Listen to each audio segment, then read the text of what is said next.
سپہر کے 3 بجے ہیں۔ السلام علیکم، یہ ریڈیو پاکستان ہے۔ عرفان شاہین سے خبریں سنیے۔ اہم خبروں کا خلاصہ۔ وزیر اعظم نے اجتماعی کوششوں اور بصیرت سے دہشت گردی کے ناسور پر قابو پانے کا عزم ظاہر کیا ہے۔ صدر نے علماء کرام پر زور دیا ہے کہ ملک میں مثبت سماجی تبدیلی لانے اور دہشت گردی، انتہا پسندی اور فرقہ واریت کے حوصلہ شکنی کے لیے اپنا کردار ادا کریں۔ انفارمیشن ٹیکنالوجی اور ٹیلی کام کے وزیر نے کہا ہے کہ حکومت انٹرنیٹ سب کے لیے منصوبے کے تحت تمام شہریوں کو انٹرنیٹ فراہم کرنے کے لیے اقدامات کر رہی ہے۔ قومی احتساب بیورو کے چیئرمین نے پیشہ ورانہ اور غیر جانبدارانہ طریقے سے بدعنوانی کو جڑ سے اکھاڑ پھینکنے کی قومی ذمہ داری نبھانے کا عزم ظاہر کیا ہے۔ سندھ حکومت نے عامل خواتین کو سہولت دینے کے لیے آج کراچی سے پنک پیپلز بس سروس کا آغاز کر دیا۔ اور بھارت کے غیر قانونی زیر قبضہ جموں کشمیر میں بھارتی فوج نے گزشتہ ماہ کے دوران ریاستی دہشت گردی کی جاری کارروائیوں میں 10 کشمیریوں کو شہید کیا ہے۔ خبریں تفصیل کے ساتھ۔ وزیر اعظم شہباز شریف نے اجتماعی کوششوں اور بصیرت سے دہشت گردی پر قابو پانے کا عزم ظاہر کیا ہے۔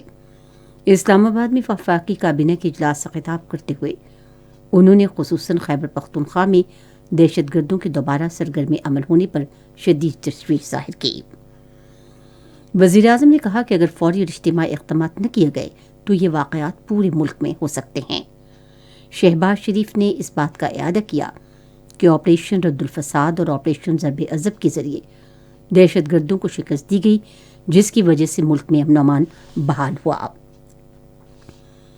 انہوں نے کہا کہ سیاستدانوں سمیت زندگی کے مختلف شعبوں سے تعلق رکھنے والوں نے دہشت گردی کے خلاف جنگ میں اپنی جانوں کا نذرانہ دیا، تاہم دہشت گرد عناصر کا دوبارہ کارروائیاں کرنا تشویش کا باعث ہے۔ وزیر اعظم نے دہشت گردی کے خلاف جنگ میں خیبر پختونخوا کے لوگوں کی قربانیوں کی خصوصاً تعریف کی۔ انہوں نے کہا کہ خیبر پختونخوا نے اس جنگ میں صف اول کا کردار ادا کیا، ان کی یہ قربانیاں ہمیشہ یاد رکھی جائیں گی۔ شہباز شریف نے یہ بھی بتایا کہ صوبے کو انسداد دہشت گردی کے خلاف اپنی صلاحیت میں اضافے کے لیے 2010 کے بعد 417 ارب روپے کی رقم دی گئی۔ انہوں نے کہا کہ یہ خیبر پختونخوا کا حق تھا، لیکن سوال یہ ہے کہ اس رقم کو کہاں خرچ کیا گیا۔ صدر ڈاکٹر عارف علوی نے علماء کرام پر زور دیا ہے کہ ملک میں مثبت سماجی تبدیلی لانے اور دہشت گردی، انتہا پسندی اور فرقہ واریت کی حوصلہ شکنی کے لیے اپنا کردار ادا کریں۔ آج اسلام آباد میں علماء و مشائخ یکجہتی کونسل آف پاکستان کے ایک وفد سے گفتگو کرتے ہوئے انہوں نے کہا کہ وہ وسائل کے تحفظ، قومی استحکام، مذہبی برداشت، بین المذاہب ہمانگی اور امن کے فروغ کے لیے بھی اپنا کردار ادا کریں۔ انفارمیشن ٹیکنالوجی اور ٹیلی کام کے وزیر سید امین الحق نے کہا ہے کہ آئی ٹی صنعت کا ملک کی اقتصادی ترقی میں اہم کردار ہے۔ اسلام آباد میں ایک تقریب سے خطاب کرتے انہوں نے کہا کہ ملک کے دیہی علاقوں میں انٹرنیٹ کی رسائی یقینی بنانے کے لیے کئی منصوبوں پر کام ہو رہا ہے۔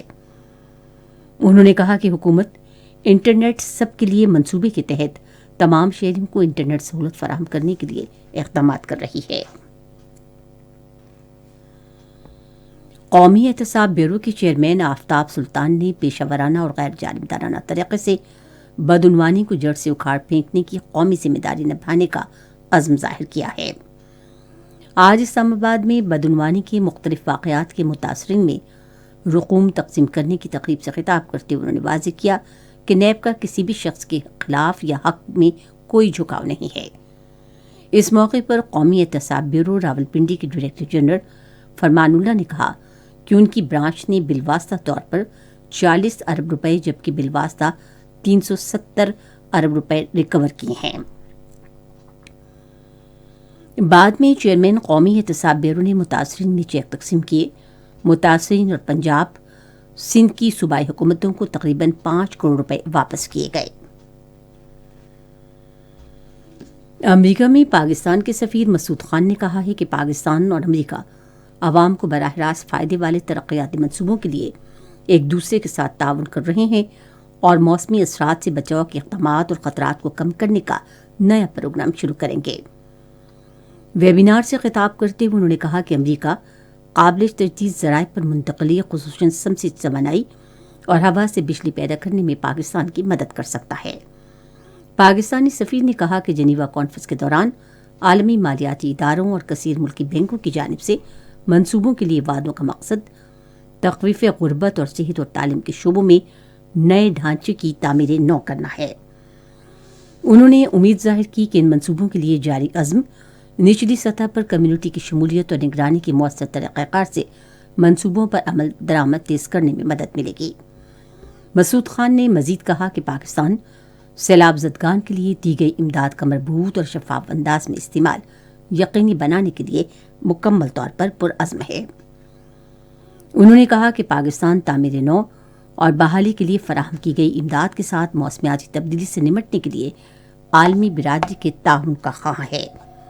انہوں نے کہا کہ ہمیں امید ہے کہ COP27 میں قائم کیے گئے نقصانات کے ازالے کا فنڈ پاکستان جیسے ملکوں کو مستقبل میں تباہی سے محفوظ رکھنے کے لیے ترقی یافتہ ملکوں کی جانب سے فراہم کیا جائے گا۔ اسلام آباد میں امریکی سفارت خانے میں USAID کے موسمیاتی تبدیلی اور پائیدار ترقی کے دفتر کے ڈائریکٹر اسٹیو ریکی نے کہا کہ امریکہ خشک سالی اور سیلاب سے محفوظ رکھنے میں پاکستان کی مدد کرنے کے لیے قریبی کام کر رہا ہے۔ یہ خبریں آپ ریڈیو پاکستان سے سن رہے ہیں۔ کامسرٹس اور وزارت خارجہ کے زیر اہتمام سائنسی روابط کے بارے میں 3 روزہ بین الاقوامی کانفرنس آج اسلام آباد میں شروع ہوئی۔ کانفرنس میں مختلف ملکوں کے وفود شرکت کر رہے ہیں۔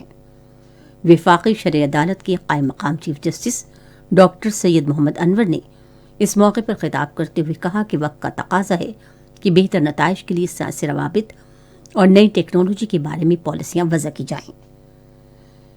انہوں نے یہ بات زور دے کر کہی کہ لوگوں کی فکری اور تجدیدی صلاحیتوں میں اضافہ کرنے کے ساتھ ساتھ خیالات اور رویوں میں بھی تبدیلی لائی جائے۔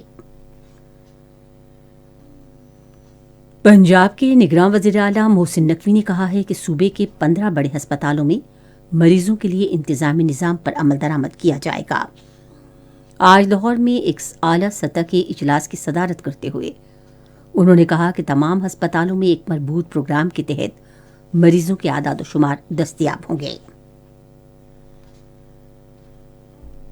سندھ حکومت نے عامل خواتین کو سہولت دینے کے لیے آج کراچی سے پنک پیپلز بس سروس کا آغاز کر دیا۔ سندھ کے اطلاعات اور ٹرانسپورٹ کے وزیر شرجیل میمن نے بس سروس کا آغاز کیا۔ انہوں نے کہا کہ پنک بس سروس کا پہلا روٹ ملیر کینٹ سے براستہ شارع فیصل ٹاور تک ہوگا۔ آزاد جموں کشمیر کے صدر بیرسٹر سلطان محمود نے کہا ہے کہ عالمی برادری اور انسانی حقوق کی تنظیمیں کشمیر کے درمیان تنازع کے حل کے لیے اپنا کردار ادا نہیں کر رہی ہیں۔ وہ واشنگٹن میں کشمیریوں کے ایک وفد سے گفتگو کر رہے تھے۔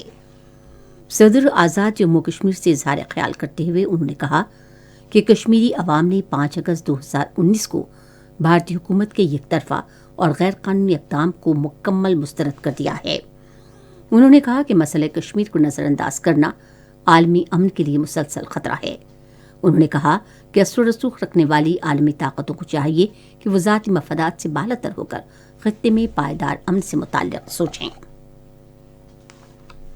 بھارت کے غیر قانونی زیر قبضہ جموں و کشمیر میں بھارتی فوج نے گزشتہ ماہ کے دوران ریاستی دہشت گردی کی جاری کارروائیوں میں 10 کشمیریوں کو شہید کیا ہے۔ کشمیر میڈیا سروس کے مطابق گزشتہ 2 ماہ میں جعلی مقابلوں میں 4 نوجوانوں کو شہید کیا گیا۔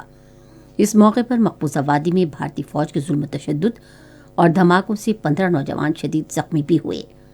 کالے قوانین کے تحت 135 سے زائد شہریوں کو گرفتار بھی کیا گیا۔